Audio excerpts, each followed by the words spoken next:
Hello everyone. What is education? Education is the one investment that pays dividend until the end of time. दोस्तों, शिक्षा एक ऐसा investment है जो जीवन भर आपको लाभ देता है। तो इसी के साथ मैं आज के अपने टॉपिक को स्टार्ट करने जा रहा हूं और आज का हमारा सबसे बेहतरीन स्टार्टिंग होने जा रही है पार्ट ऑफ स्पीच की series. Part of speech total होते हैं 8: noun, pronoun, verb, adverb, adjective, preposition, conjunction and interjection. और उसी पार्ट ऑफ स्पीच में से आज हमारा सबसे पहला टॉपिक है नाउन। चलिए, आज के इस टॉपिक के बाद आप नाउन के सारे प्रॉब्लम्स को भूलने वाले हैं, क्योंकि इस क्लास में नाउन क्या होते हैं, कैसे नाउन को पहचानते हैं, कितने तरह के नाउन होते हैं, सारा टॉपिक आज इस क्लिप में है। वीडियो थोड़ी सी लंबी जरूर है, लेकिन मैं ये गारंटी देता हूँ कि आज के टॉपिक के बाद जो भी क्लास 10 तक स्टूडेंट है वो कभी भी नाउन को भूलने वाले नहीं है। चलिए, आज हम अपने टॉपिक को स्टार्ट करते हैं। नाउन पार्ट ऑफ स्पीच का सबसे पहला हैंड है हमारे पास नाउन। अब नाउन को हिंदी में क्या बोलते हैं? नाउन को हिंदी में हम लोग बोलते हैं संज्ञा। तो नाउन की डेफिनेशन क्या होती है? A noun is the name of any person, place, animals और थिंग्स ईटीसी। अब इसको देखो हिंदी में किस तरीके से बोला जाता है। सबसे पहले एक चीज मैं बार बार बोलता हूँ आप लोगों को, जो भी आप इंग्लिश के वर्ड देखते हैं उनका मीनिंग, अर्थ उनका आपको पता होना चाहिए, ताकि हम डेफिनेशन कभी खुद से भी बना के लिख सकते हैं। जैसे ए का मतलब एक, नाउन का मतलब संज्ञा, इच का मतलब है, नेम का मतलब नाम, ऑफ का मतलब का या की, जो मैंने एपिस्ट्रोफी का टॉपिक पढ़ाया था। एनी का मतलब कोई भी, पर्सन का मतलब व्यक्ति, प्लेस का मतलब स्थान, जगह, और एनिमल्स का मतलब जानवर, और का मतलब या, थिंग्स का मतलब चीजें, ईटीसी का मतलब एक्सेट्रा इत्यादि। तो इसकी हिंदी में डेफिनेशन क्या होगी कि a noun is the name of any person, place, animal और थिंग्स ईटीसी। किसी भी व्यक्ति, स्थान, जानवर या चीजों के नाम को संज्ञा कहते हैं। ये एक लॉन्ग डेफिनेशन है कि noun is the name of any person, place, animal और थिंग्स। किसी भी जगह का नाम हो, किसी भी जानवर का नाम हो, किसी भी चीज का नाम हो, तो उनको हम लोग क्या बोलते हैं? नाउन बोलते हैं, यानी कि संज्ञा कहते हैं। अगर आपको ये लॉन्ग डेफिनेशन याद नहीं होता है तो आप इसको शॉर्ट में भी लिख सकते हैं। एकदम छोटा सा डेफिनेशन है, noun is the naming word, यानी कि जिस चीज का कोई नाम होता है वो क्या कहलाता है? नाउन कहलाता है। क्लियर? अब जैसे इमेजिन करिए, आप इमेजिन करिए और सोचिए कि दुनिया में ऐसी कौन सी चीज है जिसका कोई नाम नहीं होता है। जोर दीजिए अपने दिमाग के ऊपर, सोचिए कि दुनिया में ऐसी कौन सी चीज बनी है कि जिसका कोई नाम नहीं होता है। तो आप सोचेंगे और आपको पता चलेगा कि दुनिया में ऐसी कोई चीज ही नहीं बनी है जिसका कोई नाम ना हो। हर एक चीज का नाम है। इसका नाम पेड़ है, इसका नाम घास है, इसका नाम चेयर है, कुर्सी है, इसका नाम मोबाइल है, इसका नाम बोर्ड है, इसका नाम मार्कर है, उसका नाम कॉपी है, उसका नाम पेन है, उसका नाम रोहन है। यानी कि दुनिया में हर एक चीज का नाम है। उसका नाम मिट्टी है, उसका नाम हवा है, जो दिखाई भी नहीं दे रहे। क्लियर? तो दुनिया में हर एक चीज का नाम है, इसीलिए हमने यहाँ पर दूसरा पॉइंट लिखा हुआ है, एवरीथिंग इज नाउन। हर एक चीज नाउन होता है। ये एकदम शॉर्ट डेफिनेशन, जिनको बिल्कुल भी डेफिनेशन नहीं आता है वो इस तरीके से कह सकते हैं कि एवरीथिंग इज नाउन। हर एक चीज संज्ञा होती है, क्योंकि हर एक चीज की नाम होती है। तो जिस चीज का कोई नाम होता है वो क्या होता है? नाउन होता है। आई होप कि डेफिनेशन आपको समझ में आ गई होगी कि नाउन की डेफिनेशन क्या होती है। चाहे तो आप ये वाला याद कर ले, ये वाला, या फिर एक छोटा सा एवरीथिंग इज नाउन। हर एक चीज नाउन होता है। चलिए, हम बात ये करेंगे, कुछ एग्जाम्पल्स भी मैंने यहाँ पे लिखे हुए हैं। एग्जाम्पल जैसे हमने कहा कि किसी इंसान का नाम, किसी जगह का नाम, किसी जानवर का नाम या किसी चीज का नाम होगा तो वो क्या होगा? नाउन। एग्जाम्पल है राम, पटना, ये किसी पर्सन का नाम हो गया, ये किसी प्लेस का नाम हो गया, टाइगर किसी एनिमल्स का नाम हो गया, चेयर किसी थिंग्स का नाम हो गया, आइडिया, ईटीसी। ठीक है, तो ये सभी क्या है? नाउन के एग्जाम्पल्स है। अब सेंटेंस के अंदर हमें ये ढूंढना है कि फाइंड द नाउन, कि नाउन कहाँ पर है। आपको ये चीज दिमाग में फिट कर लेना होगा कि जिसका कोई नाम होगा वो नाउन होगा। मैं भी एक नाउन हूं, क्योंकि मेरा भी कोई ना कोई नाम है। आपका भी नाम है, तो इसलिए आप भी क्या हुए? एक नाउन हुए। सेंटेंस के अंदर हम नाउन को फाइंड करेंगे। जैसे पहला सेंटेंस है, रिया इज ब्यूटीफुल गर्ल। रिया खूबसूरत लड़की है, सुंदर लड़की है। तो अब बताइए कि इस सेंटेंस के अंदर नाउन क्या हुआ, तो रिया किसी का नाम होगा पर्सन का, तो वो क्या हो जाएगा नाउन। दूसरा sentence I have two toys, मेरे पास दो खिलौने हैं, तो इसमें नाउन क्या हुआ ट्वाइस, किसी चीज की बात हो रही है खिलौने की, तो ये थिंग्स में आ गया, तो ये क्या हो गया नाउन हो गया। थर्ड सेंटेंस है यू आर स्मार्ट बॉय, अब इसके अंदर सर क्या हुआ नाउन, तो बॉय, लेकिन ये कैसे, तो अभी आपको टाइप्स ऑफ नाउन में बताया जाएगा कि ये किस तरह का नाउन है। The lion is the king of jungle, जंगल का राजा शेर होता है, तो लॉयन एक एनिमल है, तो ये क्या हो गया एक नाउन हो गया। आई लिव इन लखनऊ, मैं लखनऊ में रहता हूँ, ये किसी प्लेस की बात हो रही है, तो ये नाउन हो गया।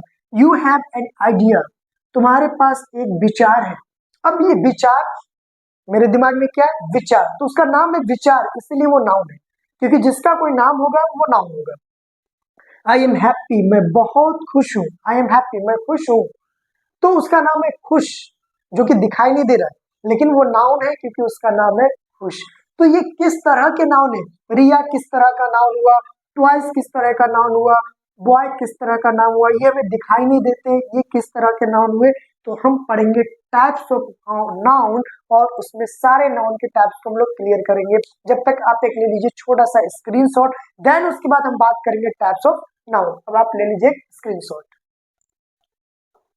नाउ अब हम पढ़ेंगे कि टाइप्स ऑफ नाउन के बारे में। टाइप्स ऑफ नाउन मैंने यहाँ पे कुछ नाउन के प्रकार लिखे हुए हैं, proper noun, common noun, collective noun, material noun, abstract noun, countable and uncountable noun. ये जितने इंपॉर्टेंस थे टाइप्स ऑफ नाउन के मैंने यहाँ पे नोट किए हुए हैं। ये सारे टाइप्स को हम लोग अच्छे तरीके से डिस्कस करेंगे और हमारा सारा नाउन का टॉपिक क्लियर होने वाला है। सबसे पहले हम यहाँ पे दो नाउन को लेंगे, proper noun and common noun, जो कि मैंने यहाँ पे डेफिनेशन लिखा हुआ है आप लोगों के लिए। प्रॉपर नाउन क्या होता है, a proper noun is the name of a particular person, animal, place और थिंग्स। जो एक पार्टिकुलर किसी का नाम होगा, चाहे वो इंसान का नाम या जानवर का नाम या चीजों का नाम या जगह का नाम, उसको हम लोग बोलेंगे प्रॉपर नाउन। एग्जाम्पल यहाँ पे देख सकते हैं, किसी पर्सन का नाम है, किसी जगह का नाम पटना, किसी एनिमल का नाम काउ, किसी भी थिंग्स का नाम pen, etcetera. Clear, particular name देखेंगे तो समझ जाएंगे कि वो प्रॉपर नाउन होता है। एंड कॉमन नाउन क्या होता है, a noun that refer to group of collection of people और things as a single unit. यानी कि यहाँ पर जो हम लोग नाम देखेंगे वो पार्टिकुलर नहीं होगा, एक ग्रुप में लिखा होगा। किस तरीके से, team, boy, girl, colour, etc. इसको सेंटेंस के अकॉर्डिंग हम बहुत अच्छी तरीके से समझ सकेंगे। जैसे कि एग्जांपल के लिए मैं यहाँ पे लिखूं, I have red pen, I have red pen. एक और सेंटेंस लिखते हैं कि मोहन इज गुड बॉय। एकदम नॉर्मल सा सेंटेंस लिख रहा हूं ताकि आप लोग इसको समझ सके। क्लियर, उसी तरीके से मैं और लिख सकता हूं कि you have a red T shirt. Clear, एक और मैं यहाँ पे लिखता हूं, your father is buying vegetable in the market। ये मैंने कुछ सेंटेंस लिखे, इसके अकॉर्डिंग हम लोग समझेंगे कि proper noun and common noun क्या होता है। दोनों को एक साथ समझने की कोशिश करेंगे, common noun and proper noun को। ठीक है, इसके बाद ये आपका डाउट एकदम क्लियर हो जाएगा, कॉमन नाउन क्या होता है, प्रॉपर नाउन क्या होता है। तो याद रखना कि प्रॉपर नाउन स्पेसिफिक किसी का नाम होगा और कॉमन नाउन एक ग्रुप में लिखा जाएगा। जैसे कि सेंटेंस है आई हैव रेड पेन, मेरे पास लाल कलम है। अब इसके अंदर आपको ढूंढना है कि बताइए कि इसके अंदर कॉमन नाउन क्या हुआ और प्रॉपर नाउन क्या हुआ। तो नाउन यहाँ पे दो है, रेड एंड पेन। तो रेड जो होगा वो हमारा प्रॉपर नाउन हो जाएगा, लेकिन कैसे ये कॉमन नाउन क्यों नहीं होगा। देखो एक छोटा सा एग्जांपल देता हूँ कि जब आप किसी शॉप के अंदर जाते हैं चॉकलेट को खरीदने, तो बताइए दुकान के अंदर चॉकलेट्स ज्यादा होते हैं या फिर डब्बे। तो आप कहेंगे चॉकलेट्स ज्यादा होते हैं क्योंकि डब्बे एक होते हैं, उसके अंदर लगभग बहुत सारे चॉकलेट्स होते हैं। तो बहुत सारा जो होता है उसको हम लोग बोलेंगे प्रॉपर, और जो अकेला होता है उसको हम लोग बोलेंगे कॉमन। जैसे डब्बा, डब्बे को हम लोग बोलेंगे कॉमन नाउन क्योंकि वो अकेला होता है। अब डब्बे को हिलाते हैं तो बहुत सारा क्या निकलता है, चॉकलेट्स, तो निकलने वाले को हम लोग बोलेंगे प्रॉपर नाउन। अब यहाँ पे अभी आपको समझ में आ जाएगा, जैसे कलर का मेरे पास एक डब्बा है, कलर का मेरे पास एक डब्बा है और उस डब्बे को हिलाएंगे तो बहुत सारा क्या निकलेगा, कलर निकलेगा। कलर कौन कौन सा निकलेगा, कलर रेड निकलेगा, पिंक निकलेगा, येलो निकलेगा, ब्लू निकलेगा। तो निकलने वाले को हम लोग बोलेंगे प्रॉपर नाउन। तो कलर में जो रेड था वो क्या था, प्रॉपर नाउन। अगर इस तरीके से बोलता I have red colour pen, तो उसमें से कलर जो होता वो क्या हो जाता, वो हो जाता आपका कॉमन नाउन। जो डब्बे का रोल निभा रहा है वो हमारा कॉमन हो जाएगा, एंड निकाल रहा है यानी कि जो निकल रहा है वो होता है हमारा प्रॉपर नाउन, और निकालने वाला कॉमन नाउन। दूसरा सेंटेंस देखेंगे, Mohan is good boy, Mohan कैसा लड़का है, मोहन एक अच्छा लड़का है। यहाँ पे दो नाउन है, मोहन एंड बॉय, दो लड़के हैं, दो नाउन है। तो अब बताइए कि मोहन जो होगा वो कॉमन की कैटेगरी में आएगा कि प्रॉपर की कैटेगरी में आएगा। तो स्पेसिफिक किसी का नाम है तो ये आ जाएगा आपका common, Mohan. And boy, boy क्या होगा, बॉय हो जाएगा आपका कॉमन क्योंकि ये ग्रुप में है। जैसे बॉय का डब्बा ले लेते हैं, ठीक है, जो डब्बा होगा यानी कि जो निकालने वाला होगा वो कॉमन होगा, और निकलने वाला जो होता है वो प्रॉपर होता है। तो बॉय के डब्बे को अगर हम हिलाते हैं, एग्जाम्पल के लिए बॉय के डब्बे को हिलाते हैं तो बहुत सारा बॉय निकलता है, मोहन निकलेगा, सोहन निकलेगा, रवि निकलेगा, ठीक है, अमित निकलेगा। तो निकलने वाला क्या हो जाएगा, निकलने वाला हो जाएगा प्रॉपर, और निकालने वाला क्या हो जाएगा, कॉमन। आई होप कि आपको चीजें समझ में आ रही है कि कॉमन नाउन क्या होता है और प्रॉपर नाउन क्या होता है। अगला सेंटेंस है, you have a red T shirt. तो बताइए कि जो रेड है वो क्या है, कॉमन होगा कि प्रॉपर होगा, तो ये स्पेसिफिक किसी कलर का नाम है तो इसलिए ये हो जाएगा आपका प्रॉपर नाउन। अगला sentence, your father, your father is buying vegetable in the market. तो बताइए कि ये जो वेजिटेबल की मैं बात कर रहा हूँ तो ये वेजिटेबल बताइए कॉमन होगा या प्रॉपर होगा, जल्दी से सोच के बताइए कि वेजिटेबल जो है वो कॉमन होगा या फिर प्रॉपर होगा। तो ये यहाँ पे होगा कॉमन, वेजिटेबल जो होगा वो क्या क्या हो जाएगा, कॉमन वेजिटेबल। क्यों, क्योंकि वेजिटेबल को अगर हिलाते हैं तो बहुत सारा क्या निकलेगा, वेजिटेबल्स निकलेगा, ब्रिंजल निकलेगा, पोटैटो निकलेगा, टोमेटो। तो स्पेसिफिक किसी अगर वेजिटेबल का नाम होता तो हो जाता प्रॉपर, लेकिन ये तो निकालने वाला एक हेडिंग है, यानी कि हेडिंग यानी कि ग्रुप को हम देखेंगे तो कहेंगे कि वो कॉमन नाउन होता है। क्लियर, आई होप कि आपको ये चीजें समझ में आ गई होगी कि कॉमन नाउन क्या होता है और प्रॉपर नाउन क्या होता है। नाउ अब हमारे पास है थर्ड नाउन का टाइप्स, कलेक्टिव नाउन। अब इस तीसरे टाइप्स ऑफ नाउन को देखेंगे कि कलेक्टिव नाउन क्या होता है। इसके डेफिनेशन की बात करेंगे, एक collective noun is the name of A group. जो शब्दों का एक ग्रुप होगा, जो नामों का एक ग्रुप होगा उसी को हम लोग बोलते हैं कलेक्टिव नाउन। एग्जाम्पल के लिए है army, family, market, etc. Sentence के अकॉर्डिंग हम बहुत अच्छे तरीके से समझ सकते हैं, जैसे can you pass me the bunch of keys. Keys का मतलब होता है चाबी, बंच का मतलब गुच्छा, और ये एक इंटेरोगेटिव सेंटेंस है, can you pass me the bunch of keys, क्या आप मुझे चाबियों का गुच्छा दे सकते हैं। तो इस सेंटेंस में यहाँ पे देखिए कि क्या बात हो रही है, कि गुच्छे की बात हो रही है, चाबियों का गुच्छा यानी बहुत सारे चाबी एक जगह पे जब जमा होते हैं तो उसको हम लोग बोलते हैं बंच। तो एक साथ होना ये कहलाता है ग्रुप, एक साथ होना क्या कहलाता है, ग्रुप। तो यहाँ पर चाबियों का गुच्छा, तो ये बंच क्या हो जाएगा हमारा, कलेक्टिव नाउन। यानी कि बहुत सारी चीजों को जब एक जगह पे इकट्ठा किया जाता है तो वो ग्रुप बनता है, उसी को हम लोग बोलते हैं कलेक्टिव नाउन। यानी कलेक्ट करना, जमा करना, इकट्ठा करना, एक जगह पे इकट्ठा होना। जैसा व्हाट्सएप ग्रुप चलाते हो तो ग्रुप में बोलते हैं ना कि ग्रुप, तो उसमें बहुत सारे लोग होते हैं इसलिए उसको बोला जाता है ग्रुप। तो बहुत सारे चाबियों को एक साथ हम क्या बोलते हैं, bunch. The troop of monkey swing from the tree. अब यहाँ पर लिखा हुआ है मंकी ऑफ ट्रूप यानी कि बंदरों का झुंड। अब एक चीज याद रखना कि जिन बच्चों को कलेक्टिव नाउन ढूंढना नहीं आता है वो याद रखेंगे कि जो भी नाउन होगा उसके बगल में ऑफ के साथ जो भी चीज लिखी होगी वही हमारा क्या हो जाएगा, कलेक्टिव नाउन। तो बंदरों का झुंड क्या कहलाता है, ट्रूप कहलाता है। तो ट्रूप क्या हो जाएगा, एक कलेक्टिव नाउन हो जाएगा। अगला sentence, the team of players was ready for the game. अब यहाँ पर खिलाड़ियों का क्या हो जाएगा, टीम। तो बहुत सारे जब खिलाड़ी एक जगह पे जमा होते हैं तो उसको हम लोग बोलते हैं एक वर्ड में टीम। तो बहुत सारे खिलाड़ियों का ग्रुप क्या कहलाता है? टीम। तो टीम क्या हो गया हमारा? Collective noun. अगला the library of books was filled with knowledge. अब यहाँ पर देखेंगे कि बुक्स ऑफ लाइब्रेरी, किताबों का समूह, यानी बहुत सारे जब किताब एक जगह पे जमा होती है, आप अपने क्लास में देखते होंगे अपने स्कूल में कि एक ऐसा रूम होता है जहाँ पर बहुत सारी किताबें होती है, तो उस जगह को क्या बोलते हैं हम लोग? लाइब्रेरी। यानी बहुत सारी किताबें जब एक साथ जमा हो जाएंगी तो उसको हम लोग बोलते हैं लाइब्रेरी। ठीक है, तो ये कुछ एग्जाम्पल्स थे कलेक्टिव नाउन के, और हमने कुछ यहाँ पे भी एग्जाम्पल लिखे हैं, एक एक करके मैं बता दे रहा हूँ ताकि आप और भी कलेक्टिव नाउन के एग्जाम्पल को समझ सके। जैसे ए फ्लॉक ऑफ बर्ड्स, यानी कि पक्षियों का, जब बहुत सारे पक्षी एक साथ जमा होंगे तो उसको हम लोग बोलते हैं फ्लॉक। लेकिन ये चीज याद रखना है कि ये शॉर्टकट जरूर है, लेकिन कभी कभी ऐसा नहीं होता है कि नाउन के बगल में ऑफ रहता है, कभी कभी ऐसा नहीं भी होता है। लेकिन जिन बच्चों की वीक है नाउन, तो उनके बारे में मैंने बताया कि नाउन के बगल में ऑफ के बाद जो भी वर्ड होगा वो हमारा कलेक्टिव नाउन होगा। लेकिन कुछ ही सेंटेंस में होता है, सभी सेंटेंस के अंदर ऐसा नहीं होता है। फिश ऑफ स्कूल, यानी जब बहुत सारी मछलियां एक साथ जमा होती है तो उसको हम लोग बोलते हैं school. A pride of lion, यानी बहुत सारा जब शेर जमा होगा एक जगह पे उसको हम लोग बोलते हैं प्राइड। झुंड, शेरों का झुंड, काकी के लिए ऑफ लगाता है तो शेरों का झुंड।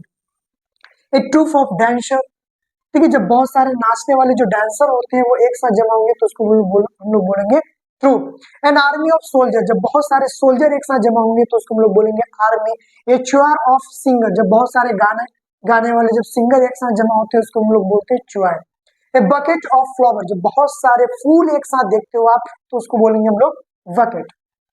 ए पैक ऑफ कार्ड, जब बहुत सारे शादियों का कार्ड एक साथ जमा देखते हैं तो उसको हम लोग क्या बोलते हैं? पैक। तो याद रखना है कि बहुत सारे नाउन एक साथ जमा होते हैं तो उसको हम लोग बोलते हैं कलेक्टिव नाउन।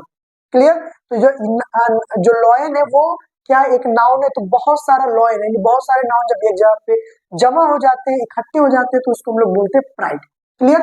आई होप कि कलेक्टिव नाउन आपको समझ में आ गया होगा। तो अगला हमारे पास क्या है? Material noun.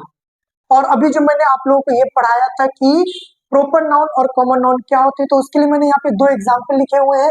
May is the 5th month of the year. अब इसमें आपको ये ढूंढना है कि कॉमन नाउन क्या हुआ, प्रॉपर नाउन क्या हुआ। तो एक मई, एक मंथ और एक ईयर, ये एक नाउन है। अब आपको ये ढूंढना है कि बताइए कि मई जो है वो कॉमन नाउन है या फिर प्रॉपर नाउन है। तो आप बस चॉकलेट का जो डब्बा एग्जाम्पल दिया था वो लेंगे। मई क्या है? किसी मंथ के डब्बे से निकला हुआ चीज है। तो मंथ को अगर हम मिलाते तो बहुत सारे मंथ निकलते हैं, जनवरी, फरवरी, मार्च, अप्रैल, मई। तो निकलने वाला क्या होता है? प्रॉपर नाउन होता है। मंथ क्या? वो निकालने वाला एक डब्बा था, तो मंथ एक डब्बा होता है, उसके अंदर बहुत सारे मंथ होते हैं, जिसके अंदर होते हैं वो पूरा एक ग्रुप होता है, तो ये हो जाता है कॉमन। अब बताइए कि ईयर जो हुआ वो कॉमन होगा कि प्रॉपर? तो ईयर हो जाएगा कॉमन, क्योंकि इसके अंदर से अगर हम चीजों को निकालते हैं तो बहुत सारे ईयर निकलेंगे, 2023, 2024, 2025। क्लियर? तो ये था हमारा कॉमन नाउन। चलिए अब अगला हम देखते हैं मटेरियल नाउन के बारे में। अब हम बात करेंगे मटेरियल नाउन्स के बारे में। मैंने यहाँ पे कुछ एग्जांपल्स लिखे हुए। पहले हम बात करेंगे डेफिनेशन की कि मटेरियल नाउन क्या होते हैं। Material noun is the name of material और सब्सटेंसेस। एग्जाम्पल की मदद से हम बहुत अच्छी तरीके से देख पाएंगे। जिन बच्चों को सेंटेंस की हिंदी अगर नहीं निकालने आती तो उनके लिए भी ट्रिक है कि किस तरीके से वो मटेरियल नाउन को फाइंड कर सकते हैं। जैसे मटेरियल नाउन होता क्या है? मटेरियल नाउन वो नाउन होगा जिससे कुछ एक नया सब्सटेंस यानी कि एक नई चीज का निर्माण होगा, उसको हम लोग बोलेंगे मटेरियल नाउन। जैसे कि दूध एक मटेरियल नाउन होगा, क्योंकि दूध से बहुत सारी चीजें तैयार होती है, दूध से दही तैयार हो सकता है, तो इसीलिए दूध क्या हो जाएगा? Material noun. तो जिस चीज से अगर कोई एक नया चीज का निर्माण हो रहा है यानी कि एक नई चीज बन रही है तो उसको हम लोग बोलेंगे मटेरियल नाउन। एग्जाम्पल देखेंगे। जैसे पहला एग्जाम्पल है some coins are made of silver. कुछ सिक्के चांदी के बने होते हैं, ठीक। कुछ ऐसे सिक्के हैं जो चांदी के हैं, सिल्वर का मतलब चांदी। अब चांदी जो हो गया वो एक क्या हो जाएगा? हमारा मटेरियल नाउन होगा, क्योंकि चांदी से बहुत सारी चीजें बनती है। चांदी से ज्वेलर बनती है, चांदी की रिंग बनती है। क्लियर? अगला sentence the price of oil has risen sharply. अब यहाँ पर ऑयल का जो प्राइस है वो तेजी से बढ़ रहा है। तो आपको सेंटेंस की अगर हिंदी नहीं निकालनी आती तो नो प्रॉब्लम, आप ऐसे नाउन को देखेंगे जिससे कुछ नई चीज का निर्माण होता है। ऑयल, ऑयल से क्या बनता है? ऑयल से बहुत सारी चीजें बनती है, यानी कि तेल से बहुत सारी चीजें बनती है, इसलिए ऑयल क्या हो गया? एक मटेरियल नाउन। अगला सेंटेंस है the ball breaks the glass. Glass का मतलब शीशा, विंडो। ये जो खिड़की का जो शीशा था वो बॉल ने तोड़ दिया। तो अब बताइए जो शीशा था वो क्या हो जाएगा? एक मटेरियल नाउन, क्योंकि ग्लास यानी कि शीशे से बहुत सारी चीजें बनती है। शीशे का ग्लास बनता है, शीशे का विंडो यानी खिड़की बनता है। क्लियर? अगला sentence plastic are non degradable product.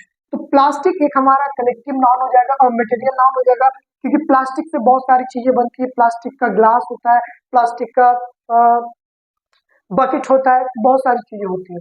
अगला सेंटेंस है the window is made of iron. Iron मतलब लोहा। अब लोहे से भी बहुत सारी चीजें बनती है, लोहे का दरवाजा बनता है। क्लियर? तो बहुत लोहे की कार बनती है, लोहे की ट्रक बनती है। तो लोहे से बहुत सारी चीजों का निर्माण होता है, इसलिए लोहा भी क्या हो जाएगा? मटेरियल नाउन हो जाएगा। अगला है माई जग इज फुल ऑफ मिल्क, कि मेरा जग या फिर मेरा घड़ा दूध से भरा हुआ है। तो दूध क्या हो जाएगा? एक मटेरियल नाउन हो जाएगा, क्योंकि दूध से बहुत सारी चीजें बनती है। क्लियर? उसी तरीके से लेदर यानी कि चमड़ा, लेदर का जैकेट बनता है, लेदर का शूज बनता है। ठीक है? राइस, चावल, चावल से बहुत सारी चीजें बनती है, चावल की खीर बनती है। क्लियर? तो ऐसी चीजें जिससे कुछ नई चीजों का निर्माण होता है, तो वो चीज क्या हो जाएगा? Material noun. ब्रिक, ब्रिक का मतलब ईंट, ईंट से दीवार बनती है। सीमेंट, सीमेंट से पूरा घर बनाया जाता है, तो सीमेंट क्या हो जाएगा? एक मटेरियल नाउन हो जाएगा। तो मटेरियल नाउन वो होता है जिससे एक नई चीजों का निर्माण होता है। आई होप कि आपको मटेरियल नाउन का कॉन्सेप्ट समझ में आ गया होगा। सेंटेंस के अंदर किस तरीके से हम लोग मटेरियल नाउन को फाइंड करते हैं, आपने वो चीज देखी। और अगला हमारे पास है एब्स्ट्रैक्ट नाउन। अब हम देखने वाले हैं एब्स्ट्रैक्ट नाउन के बारे में कि एब्स्ट्रैक्ट नाउन क्या होते हैं। पहले डिफिनेशन की बात करेंगे कि एब्स्ट्रैक्ट नाउन क्या होता है। An abstract noun express feeling, emotions but can not touch. यानी कि एब्स्ट्रैक्ट नाउन एक ऐसा नाउन होता है जो ये फील करवाता है कि आप खुश हैं या हैप्पी है या आप क्या सोच रहे हैं, यानी किसी भी चीज को फील करना एब्स्ट्रैक्ट नाउन होता है। लेकिन उस चीज को आप छू नहीं सकते, ये भी एक पॉइंट है, इसको भी याद रखेंगे। इस अकॉर्डिंग, इस एग्जांपल के अकॉर्डिंग हम समझ पाएंगे एब्स्ट्रैक्ट नाउन के बारे में।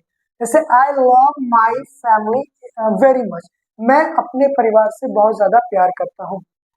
अब इस सेंटेंस के अंदर नाउन जो है वो एक लव, ये एक एब्स्ट्रैक्ट नाउन होगा। फैमिली भी एक नाउन है। तो अब आप ये बताइए कि फैमिली कौन सा नाउन है? जल्दी से बताइए कि फैमिली कौन सा नाउन है। तो फैमिली एक कलेक्ट कॉमन नाउन है। क्लियर? चलिए, लेकिन लव जो है वो एब्स्ट्रैक्ट नाउन है, क्योंकि लव को ना हम छू सकते हैं ना ही देख सकते हैं, लेकिन हम उसे फील कर सकते हैं, महसूस कर सकते हैं। तो वो नाउन जिसे ना देखा जा सके ना छुआ जा सके, बस केवल आप फील कर सकते हो, वो कहलाते हैं एब्स्ट्रैक्ट नाउन। अगला सेंटेंस है डोंट फियर, डरो मत। Don't fear because your dear sir is here. अब आपको भी डरने की जरूरत नहीं है, क्योंकि इस क्लिप के बाद मुझे लगता है कि नाउन का जो डर था वो आपके दिमाग से निकल चुका होगा। तो फियर जो हो गया वो हमारा क्या हो जाएगा? एब्स्ट्रैक्ट नाउन, क्योंकि न इसे देखा जा सकता है न छुआ जा सकता है, बस महसूस करते हैं कि हम डर रहे हैं। अगला sentence the ego is the biggest enemy of success. Ego जो होता है वो सक्सेस का बहुत बड़ा दुश्मन होता है, इसलिए कभी किसी को ईगो नहीं करना चाहिए, वरना आपका बहुत नुकसान हो सकता है। तो ईगो न दिखाई देता है न उसे छू सकते, बस हम लोग महसूस करते हैं कि वो ईगो दिखा रहा है। सक्सेस भी दिखाई नहीं देती है, ठीक है, बस लोग कहते हैं कि ये अब सक्सेस हो चुका है। दिखता कैसा, उसका कोई कलर नहीं होता है, ना ही आप उसे छू सकते हो। तो ऐसे नाउन, ऐसे वर्ड जिसे ना देखा जा सकता है ना छुआ जा सकता है, बस महसूस किया जा सकता है। आई हैव एन आइडिया, मेरे पास एक विचार है। तो आइडिया आपके दिमाग में ना उसे कोई देख सकता है ना छू सकता है, बस महसूस करते कि अब मेरे पास एक आइडिया है। Today I am very happy, आज मैं बहुत खुश हूँ। तो खुशी ना दिखाई देता है, उसका कोई कलर होता है, बस चेहरे से ये लगता है फीलिंग तो कि वो आज बहुत ज्यादा खुश है क्योंकि आज उसका बर्थडे है। क्लियर? तो इस तरीके से एब्स्ट्रैक्ट नाउन को हम लोग फाइंड करते हैं। तो एब्स्ट्रैक्ट नाउन क्या होता है? एक इमोशन को फील करते हैं हम लोग कि हैप्पी है कि सैड है, ठीक है, बस हम उसे देख नहीं सकते लेकिन हम उसे छू सकते हैं, तो वो कहलाता है एब्स्ट्रैक्ट नाउन। लास्ट हमारे अब दो नाउन आ गए हैं, collect countable and uncountable noun. तो चलो अब हम इसको डिस्कस करेंगे कि काउंटेबल नाउन क्या होता है और अनकाउंटेबल नाउन क्या होते हैं। तो चलिए अब हम बात करते हैं काउंटेबल नाउन क्या होता है, अनकाउंटेबल नाउन क्या होता है। Those noun which can be counted is called countable noun. Countable noun वो होता है जिससे हम लोग गिन सकते हैं, तो ऐसे नाउन को हम लोग बोलते हैं countable noun. Those noun which can not be counted is called uncountable noun, और ऐसे नाउन जिन्हें हम गिन नहीं सकते वो कहलाते हैं अनकाउंटेबल नाउन। अकॉर्डिंग सेंटेंस के अकॉर्डिंग हम लोग समझेंगे कि काउंटेबल क्या होता है, अनकाउंटेबल क्या होता है। जैसे कि एक सेंटेंस है, Alisha likes to eat biscuit with milk. अलीशा दूध के साथ बिस्किट खाना पसंद करती है। तो अब यहाँ पर नाउन है हमारे पास बिस्किट और मिल्क। अब आपको इसमें यह ढूंढना है, नाउन तो अलीशा भी है लेकिन हम बात कर रहे हैं मटेरियल्स की, तो बिस्किट और मिल्क जो है वो आप बताइए इसमें से काउंटेबल क्या हुआ और अनकाउंटेबल क्या हुआ। तो बिस्किट हम लोग गिन सकते हैं कि एक पैकेट के अंदर 10 बिस्किट होते हैं या 8 बिस्किट होते हैं, तो जिसे गिन सकते हैं वो हो जाता है काउंटेबल। और क्या दूध को गिन सकते हैं कि कितने बूंदे हैं उसके अंदर? नहीं, कितने ड्रॉप्स हैं हम लोग दूध को काउंट नहीं कर सकते। एक चीज याद रखना है कि लिक्विड की जितनी भी चीजें होती हैं हम एक भी चीज को काउंट नहीं कर सकते, चाहे वो वाटर हो, ऑयल हो, परफ्यूम हो, मिल्क हो, ठीक है, अल्कोहल हो, एसिड हो, ये सब लिक्विड के फॉर्म में होता है, इसलिए हम इसको काउंट नहीं कर सकते। ये कहलाएंगे अनकाउंटेबल नाउन। क्या हो जाएगा? Uncountable noun. अगला सेंटेंस लिखा हुआ है, Mohini's here is very long. Mohini के बाल बहुत लंबे हैं। तो अब बताइए कि हेयर इसमें से ये काउंटेबल है कि अनकाउंटेबल? तो ये हो जाएगा अनकाउंटेबल नाउन।